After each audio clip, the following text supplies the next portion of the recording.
Vamos a orar, vamos a decir al Señor que nos ilumine en esta tarde. Soberano Señor y Padre Celestial, te damos gracias por esta oportunidad que nos regala de estar aquí reunidos para adorar, exaltar y glorificar tu nombre. En esta oportunidad te pedimos a ti que nos dé el entendimiento, la iluminación para poder comprender tu palabra, Señor Jesús. Amén y amén. Entonces la pregunta empieza, ¿qué debo hacer para ser salvo?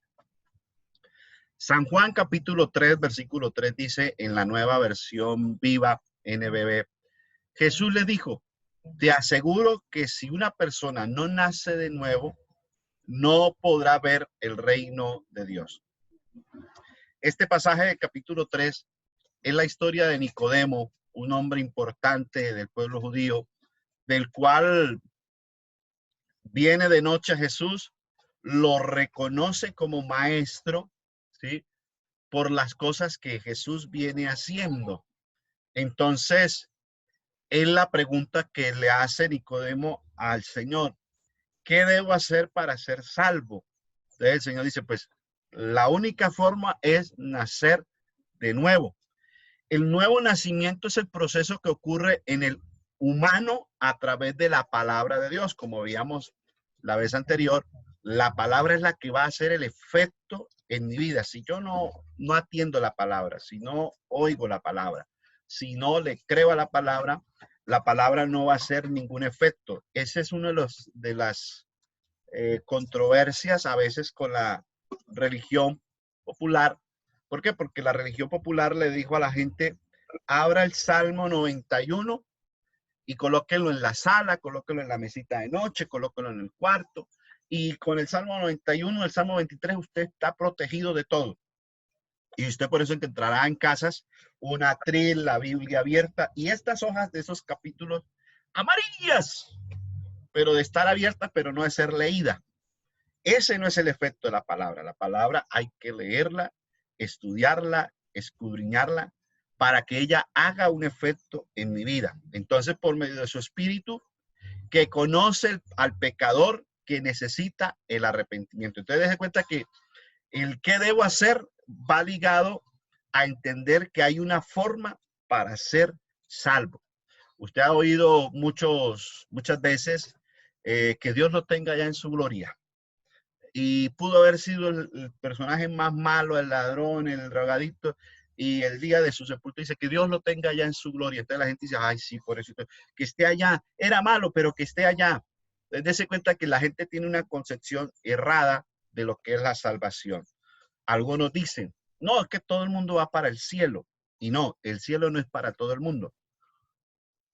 Es para los que creen en Cristo Jesús. Entonces, por eso le estoy aclarando esta tarde. El nuevo nacimiento es el proceso que ocurre en el hombre, en usted como en mí, a través de la palabra de Dios, a través de su palabra, por medio de su espíritu, su presencia en nuestra vida, que convence al pecador que necesita arrepentirse. Por eso cuando tú lees Hechos 2, el día del Pentecostés, Pedro da el mensaje y le dice la multitud a Pedro, varones hermanos, ¿qué haremos? Entonces Pedro le da la fórmula para ser salvo. Arrepentíos y bautícese cada uno de vosotros en el nombre de Jesús y recibiréis el don del Espíritu Santo. Quiere decir, recibirás la presencia de Dios en tu vida. Entonces, ¿qué necesito o cómo se nace de nuevo? Vamos a mirar a continuación. Lo primero es oír. Dice la palabra del Señor, Romanos 10, 17, nueva versión viva. Dice, así que la fe nace cuando se presta atención a las buenas noticias acerca de Cristo. Entonces, dése cuenta la fórmula que el Señor está diciendo en su palabra. Así que la fe nace cuando se presta atención a las buenas noticias de Cristo. Otra versión internacional dice, así que la fe viene por resultado de oír. ¿Oír qué? El mensaje.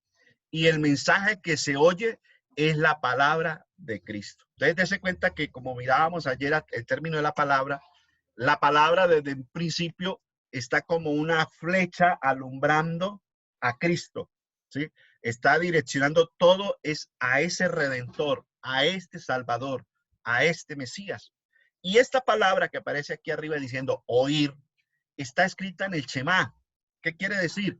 Que en el día de la ley, Moisés trae las tablas de la ley y les lee el Shema, los mandamientos. Y empieza diciendo, oye, Israel, Jehová el Señor, Jehová único es.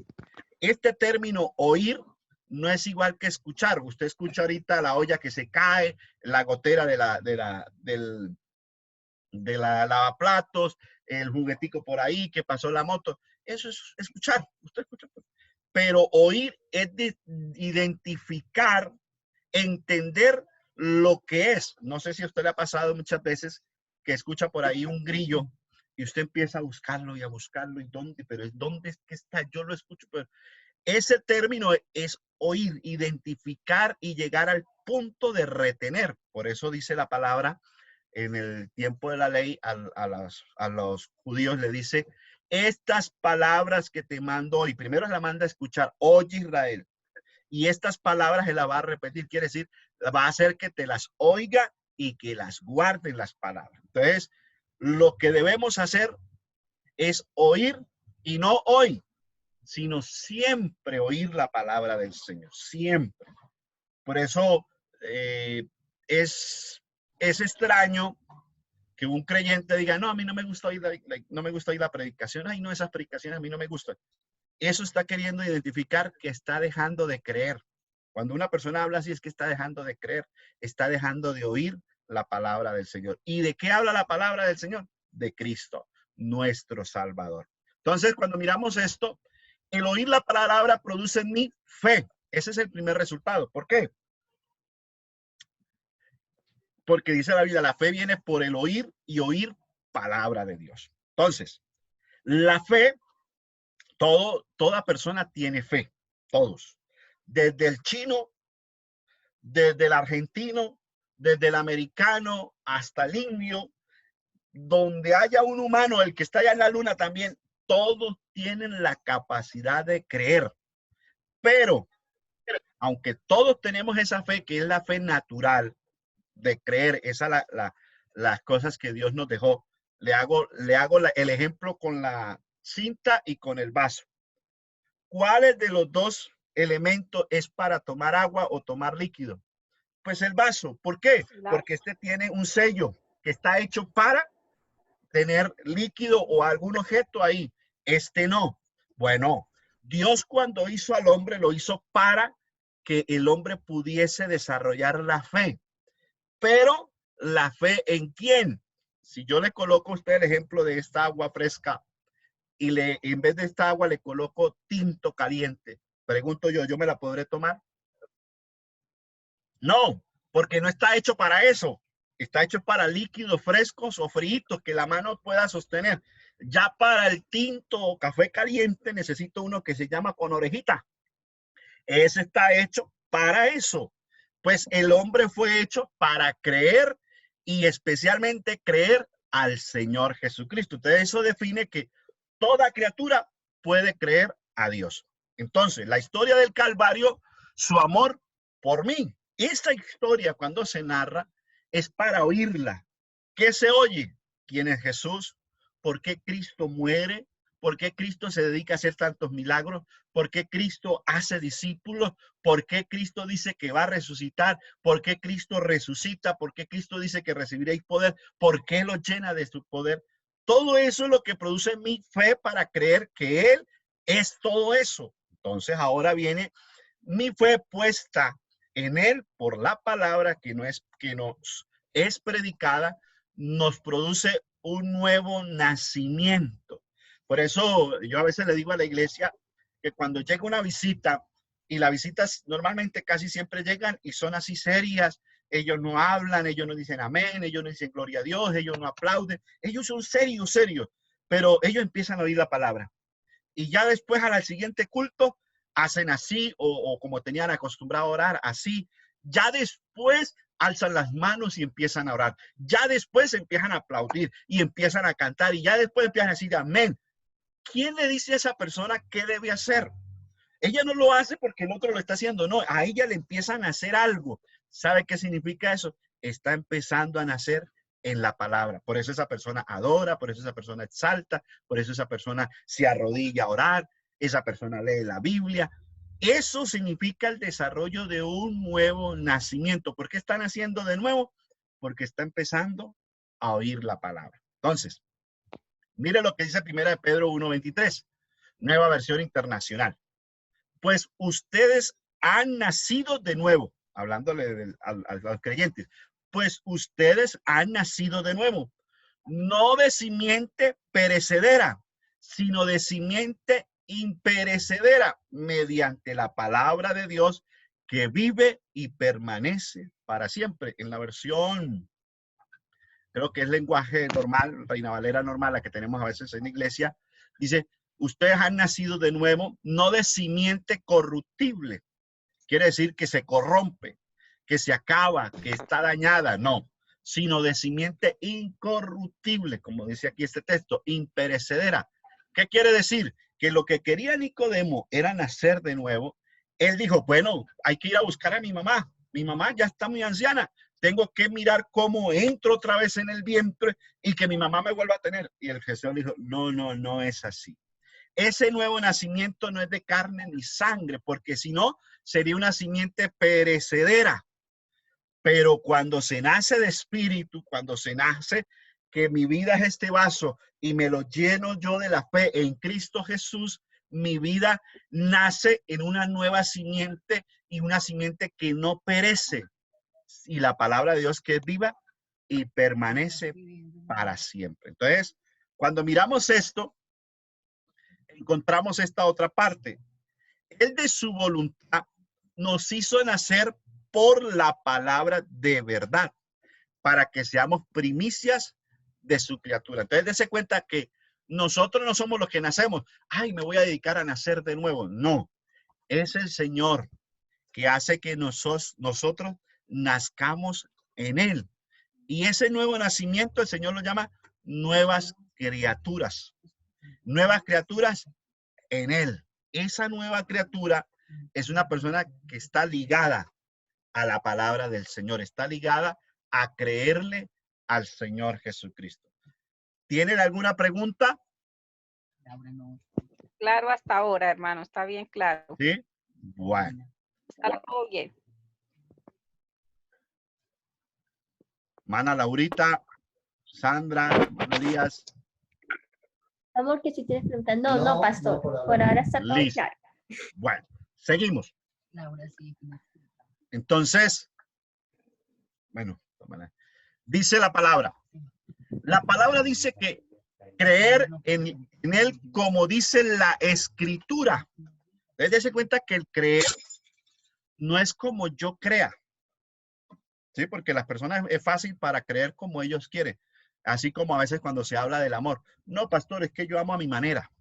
¿Sí? Yo amo a mi forma. Yo quiero a mi forma. Yo creo a mi modo.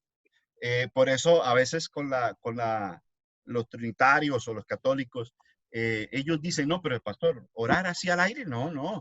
Yo necesito ver algo. Yo necesito que me coloque ahí la foto de alguien y al menos contemplarlo y ahí yo oro. ¿Se me entiende?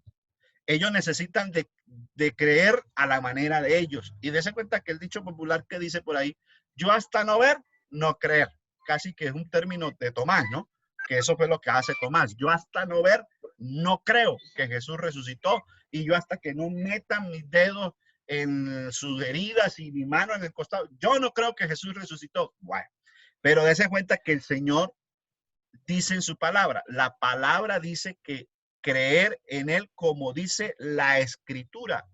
Y vamos a mirar cómo nos pide la Escritura que le creamos. Romanos 10, 8 al 10. Dice, más que dice, cerca de ti está la palabra. ¿Cuál palabra? La palabra. En tu boca y en tu corazón. Esta es la palabra de fe que predicamos. Entonces, como ya estamos creyendo, ya estamos aprendiendo a oír la palabra, esa palabra se está siendo predicada en mi vida, en mi propia vida. No es predicada a los demás, no, es en nosotros. Que si confesamos con nuestra boca que Jesús es el Señor, y en este punto es muy importante, porque algunos dicen, no, sí, Jesús es el Señor, Sí, sí, Jesús es Dios, pero la concepción que tiene aquí no es del Señor, Señor como único, sino como parte de un grupo o parte de una deidad o parte de una trinidad. Y eso no es así. Es conforme me dice la palabra que si confesares con tu boca que Jesús es el Señor, y dése cuenta que está empezando con mayúscula, y creyeres en tu corazón que Dios le levantó de los muertos, será salvo. Entonces, ¿cómo es la forma que me pide el Señor que le crea? ¿Y que le crea qué? Que crea en la palabra que está siendo predicada. Que esa palabra esté en mi boca, porque cuando está en mi boca quiere decir que yo hablo de lo que yo creo. Por eso si yo les pregunto a ustedes de algo que ustedes no saben o ustedes no creen, la mayoría va a decir, no, no, pastor, háblame de otra cosa, yo eso no voy a hablar porque yo no sé. Pero el que empieza a creer en la palabra, empieza a predicar la palabra o le explico mejor, empieza a hablar de la palabra. Entonces, esa palabra que está haciendo el efecto de ella en mi vida, me está haciendo que yo nazca, crea, y eso me lleva a creer que Jesús, como lo presenta la Biblia, es Dios. Y cuando yo tengo claro que Jesús es el Salvador, estoy diciendo que ese Dios, que ese Espíritu, se hizo carne y que estando en carne se entregó por mí. No es que él mandó a otro, no, él se hizo carne y se entregó por mí. Eso significa yo debo creerlo. ¿Por qué? Porque si yo no creo, bueno, sí, yo creo que Dios me puede salvar, pero que se haya hecho un Dios que es espíritu y se haya hecho carne, no, eso es imposible, nadie lo va a hacer. Claro, eso nadie lo puede hacer humanamente. Yo ayer, anoche antes de irme a descansar, estaba mirando por ahí algo de las mitologías griegas, todas sus creencias, todas sus prácticas. Y me llama la atención porque ellos colocan las deidades de la mitología griega como mujeres y hombres. Entonces uno dice, ¿cómo así? ¿Cómo que mujeres y hombres? Si son deidades, quiere decir, son como nosotros. Y todo ese desarrollo de todas esas prácticas es como le digan a uno, dibújeme algo que usted no haya visto. Entonces uno empieza a hacer una bolita, le coloca una nariz. ¿Por qué uno le coloca una nariz?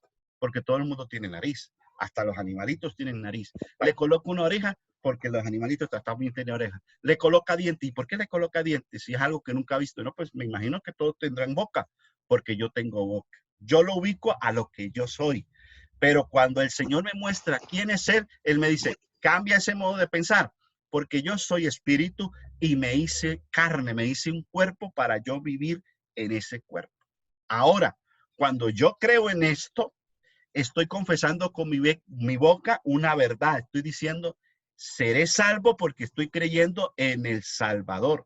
No voy a ser salvo a la lotería, al Team Marín de Doping. ¡Ay, me salvé a mí! No, no, porque yo soy Rodríguez. Tampoco. Eso no es la salvación. La salvación está desarrollada en los que creen y creen que Jesús es Dios. Ahí es donde se ancla el creer. Ahora, dice, porque con el corazón se cree para justicia, pero con la boca se confiesa para salvación. Son dos cosas que van ligadas. Yo creo, listo. Entonces, como tú crees, esto es la justicia de Dios en tu vida porque has creído. Quiere decir, recibiste el recibo o la factura que Cristo pagó. Esa es la justicia. Mire, por mí pagaron. Pero ¿qué pasa con mi boca? Yo confieso con mi boca para salvación. Estoy diciendo, lo que yo tengo hoy es que yo soy salvo en Cristo Jesús. Por eso la salvación es para los que creen, porque cualquiera se puede bautizar, pero si no cree que Jesús es Dios, es un bañito de agua que se echó y no más. Pero si cree conforme dice la Escritura, habrá un efecto de salvación. Entonces, dice San Juan 1:12, mas todos los que le recibieron, a los que creen en su nombre, le dio potestad de ser hechos hijos de Dios. Entonces, dense cuenta el término claro que dice la Biblia. ¿Quiénes son los que creen? Bueno, el hombre. Y si tú crees, en su nombre, porque para eso se habla de un nombre. Por eso cuando tú miras la palabra del Señor en Isaías, el Señor dice, he aquí la Virgen concebirá y dará a luz un hijo y lo llamará Emanuel. Hasta ahí era lo que le dijo a Isaías. Más adelante Isaías dice, un niño nos es nacido, quiere decir que la Virgen iba a tener a un niño, ya lo definió con un sexo, varón. Un niño nos es nacido, hijo nos es dado porque nació de una mujer, ¿sí? Y el principado sobre su hombro se llamará el admirable, el consejero, Dios fuerte. Quiere decir que ese niño es Dios fuerte. Ese Dios se hizo carne, nace como un niño normal y cualquiera, pero es Dios fuerte y Padre eterno y príncipe de paz. Entonces, dése cuenta que el Señor está diciendo, más a todos los que le reciben. ¿Qué reciben? A Cristo, a los que creen en ese nombre, le dio potestad de ser hechos hijos de Dios. ¿Y quiénes son los hijos? Pues los que nacen. ¿Y quiénes nacen? Pues los que nacen por la palabra de Dios, los que nacen por medio del bautismo. Entonces, miramos ahora otro punto importante, el arrepentimiento. En este punto quiero aclarar que la sociedad, hablando humanamente, la sociedad confunde remordimiento con arrepentimiento, ¿sí? ¿Por qué? Porque la gente dice, ay, un ejemplo, ay, mamá, mire, dañé esto, mamá, perdóneme, y llora, y la mamá dice, bueno, está bien, yo lo perdono porque me dañó el florerito, ay, este chino me dañó el florero, pero al rato, ¡pah!, parte otra cosa. Entonces vuelve otra vez el niño, mamá, perdón, yo no lo vuelvo a hacer, mamá, yo no lo vuelvo a hacer, yo lo juro que no lo vuelvo a hacer. Eso es remordimiento, ¿sí? Por el daño que ha hecho, mas no es arrepentimiento. ¿Cuándo es un arrepentimiento? A diferencia del remordimiento es porque no se vuelve a repetir. Entonces, se relaciona con el vocablo negar, que significa arrepentirse, cambio de corazón o disposición de mente, de propósito, y enfatiza un cambio de conducta y dirección. Entonces, dése cuenta que el arrepentimiento me lleva a mí a tener una conciencia de decir, la embarré. Y en estos días, hace unos 15, 20 días atrás, alguien colocó algo en el grupo. Y yo llegué y le contesté así a la ligera, estaba, le contesté. Y después que le contesté, mi esposa me dijo, oye, amor, pero ¿por qué lo hizo así? Lo hubiera dicho en el interno, no lo hubiera contestado así. Oye, me sentí tan mal que llegué y una vez borré el mensaje que le había dicho y en la noche me encontré con la hermana que le había dicho, hermana, perdónenme. No fue mi intención, estaba volatado, pero me sentía tan mal, porque le había hecho sentir mal a la hermana y con varios hermanos del grupo. Entonces, eso me llevó a sentir eso, de sentirme mal, y me tuvo que arrepentirme. Entonces, si fuéramos remordimientos, ay, hermana, disculpe, pero cuando haya otra oportunidad, vuelvo y se la hago, y vuelvo y se la hago. Eso se llama remordimiento. Eso pasa mucho cuando hay problemas entre familiares, ¿sí? Que el hombre llega o la mujer, ay, mijo, perdóneme, yo no le vuelvo a ser infiel, o mija, yo no le vuelvo a pegar. Y llora, le trae flores, le trae serenata, pero 8, 15 días, un mes, vuelve y pasa. Mija, seguro, mire que por esta sí, que esta vez sí. Esa persona no se ha arrepentido. Lo que está sintiendo es remordimiento porque sabe que la embarró, pero la verdad no quiere cambiar. Pero como está la señal, el arrepentimiento es un acto de arrepentirse, pesarle haber hecho o dejando de hacer alguna cosa. Le pesa de haber hecho algo. Yo recuerdo una vez en el Palmar, tenía que ir a hacer una diligencia al Socorro, del Palmar al Socorro, son como 45 minutos en ese entonces, que era carretera destapada, moto. Y mi esposa me dice, mi amor, mire, aquí, ¿por qué no lleva el neumático, lleve la bomba, lleve las cosas que necesita para la... ¿Qué tal que se pinche? Y dije, ¿qué es eso? Pues vale, no, eso un momentico ya y ya regreso. Y arranqué. Cuando llegué y fui y cancelé lo que tenía que cancelar, me voy a montar a la moto y veo la moto bajita de aire. Y lo primero que se me vino a la mente es un arrepentimiento. Ah, no traje la bomba. Bueno, dije, no, yo alcanzo. me monto, doy la vuelta y bajo aquí a la bomba, le echo aire y listo. Ese era mi pensamiento. Llegué, me monté, ¿qué? No alcancé nada. Uf, pegada al piso. Y bueno, me bajé y dije, ahorita llego, la despinchamos. Me monté, hágame favor, me la despincha. Cuando bajan la llanta, el señor me dice, caballero, disculpe, se despató el neumático, hay que comprar neumático de un RIN 21. Dios mío, ahí sí más arrepentimiento de no haber hecho caso. Y le dije, ¿cuánto vale? Dijo, por barato que lo consiga, por ahí 30, 25 por mínimo. Y dije, ¿y usted lo tiene? Dijo, no. Y me tocó que caminar Socorro, y los que conocen Socorro es puras cuestas. Y camine, vaya, no sé dónde, vaya, no sé dónde, y vaya. Y por ahora lo conseguí como en 15,000. Oiga, me descuadro. Cuando llegué a la casa, imagínense cuando conté, qué cara me hicieron. Se lo dije. Ya está, ¿qué? Ahora cuando me dicen algo, mejor obedecer para no arrepentirme. Entonces yo me puedo arrepentir de algo que hice o de algo que no haya hecho. ¿Sí? Ahora, sigue diciendo, la idea básica que se expresa con la palabra arrepentimiento es que la persona dé un giro de 180 grados. Listo, pastor. Oí la palabra, creo a la palabra. El Señor me dice, deja ese mundo y vente aquí conmigo. Ah, listo. Voy a dejar el mundo. ¿Cómo voy a dejar el mundo? Cuando empiezo a creer. Si yo no creo, es como un tren que sigue andando, sigue andando, sigue andando. El día que yo le empiece a creer al Señor, me bajo de ese tren y me regreso. Empiezo a andar para el otro lado. Eso es el arrepentimiento. Dejo lo que estoy haciendo y me regreso para con Dios. Empiezo a dejar de obedecer a mi gusto y empiezo a obedecer a Dios. Ahora, dice la palabra del Señor así, como una nota.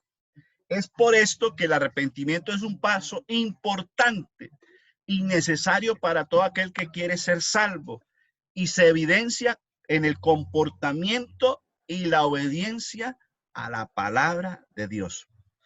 El pastor no es, a ver, hermanita, bájele a la falda. A ver, hermanito, ve a ver que los mechas, ve a ver si se peina. Hermanito, no, eso no es de pastor.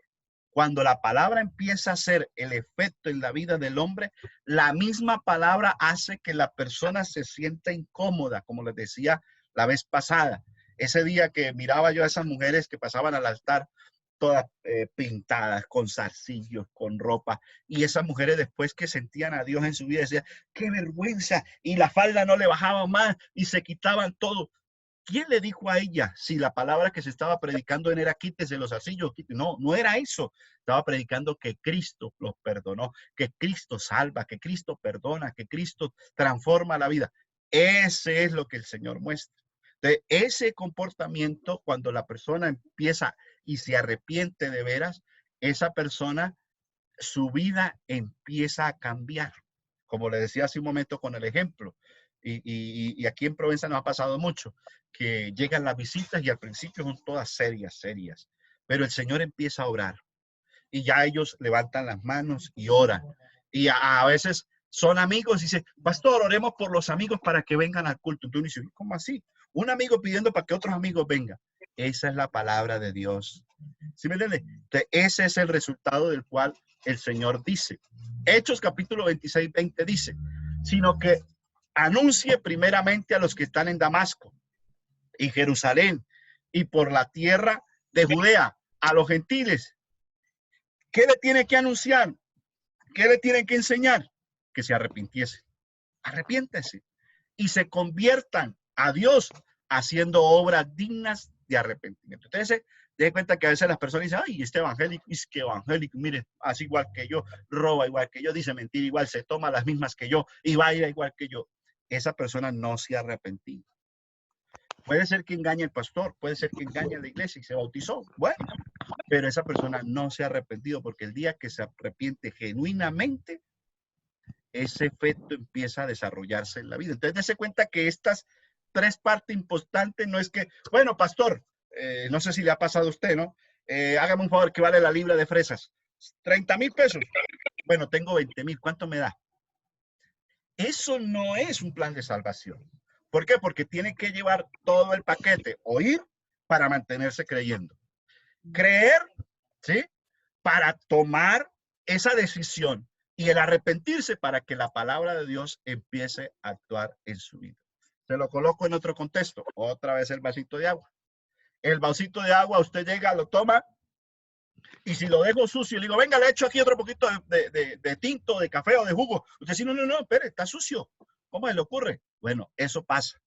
Puede ser que tenga el vaso, ¿sí? Puede ser que tenga la disposición, pero como el vaso está sucio, no hace ningún efecto, no va a saciar ninguna sed. Pero si el vaso está limpio, si se cumple todo el protocolo, por decirlo así, del efecto, usted verá que su vida empezará a tener una transformación de parte de Dios y no propia. Dese cuenta que la tradición muchas veces hace este gesto, por mi culpa, por mi culpa, por mi culpa y por mi culpa. Y esa constante es porque no pueden ellos cambiar. Se mantienen como unos pecadores perpetuos. Yo soy un pecador y perpetuamente seré pecador. Pero el Señor dice, no, espérate. Cuando la persona nace de nuevo, nace por la palabra y la palabra es limpia, la palabra purifica, la palabra transforma la vida del hombre. Salmos 32:8 dice, te haré entender, y mire lo que dice, no el pastor, el Señor, te haré entender y te enseñaré el camino que debes andar, sobre ti fijaré mis ojos. Eso lo dice el Señor. Entonces, ¿de quién es el resultado que va a pasar en mi vida? Él es el que me lo va a hacer entender y Él es el que me lo está enseñando y me va a mostrar por el camino que yo debo andar. Por eso es muy importante dejar que Dios obre en nuestra vida. La conversión es el resultado de un arrepentimiento genuino y no de un producto de una emoción. Es más profundo que porque Dios trata directamente en el hombre, de tal modo que aborrece lo malo y de ninguna manera quiere desagradar a Dios. Por otro lado, el convertido se conoce porque comienza a efectuarse un cambio en su conducta y se vislumbra el fruto del Espíritu en su vida. Esos actos que usted está tomando de aplaudir, de orar, de leer la Biblia, es un acto de una persona que se ha convertido al Señor. Entonces, esto lo lleva a uno a decir, yo quiero más y más de esto. Gálatas 5, 22 y 23 dice, más el fruto del Espíritu. Ese fruto de la palabra de Dios en mi vida es amor, gozo, paz, paciencia, benignidad, bondad, fe, mansedumbre, templanza. Contra tales cosas no hay alguien que lo juzgue. Contra tales cosas no hay nadie que te acuse. Ese es el resultado. Entonces, cuando hay una genuina conversión, un genuino arrepentimiento, una genuina fe en Cristo, hay unos resultados que es Dios el que los va a dar. Por eso hay que decirle al Señor, Señor, produzca en mí esos frutos que solamente tú puedes dar. Por eso dice el pasaje, más el fruto del Espíritu. Del Espíritu está hablando acerca del Señor en nosotros. Ese fruto, esa presencia en mi vida produce en mí amor, gozo, paz, paciencia. Todo eso lo produce el Señor. Entonces, mis hermanos, vamos a dejar hasta aquí porque el tiempo ya se nos agota o ya se nos agotó y vamos a quedar despedidos en esta oportunidad. Entonces, la tareita es, yo ahorita les voy a mandar otra vez el video al grupo y van a repasarlo y me van a sacar o van a leer los pasajes consiguientes a los textos que se leyeron para que me los envíen al WhatsApp y alguna inquietud la vamos a terminar de socializar. Mis hermanos, que el Señor Jesús me los bendiga, que el Señor Jesús los guarde. Hoy a las 9 de la noche estaremos reuniéndonos en familia para la devocional. Entonces, a las 6 de la tarde, las damas dorcas van a estar por ahí en concurso número 3. Entonces, mis hermanos, Dios les bendiga a todos. Dios les bendiga, Dios les bendiga. Amén. Amén. Dios lo bendiga, pastor. Muchas gracias. Amén. Amén. Ya lo desconectaron.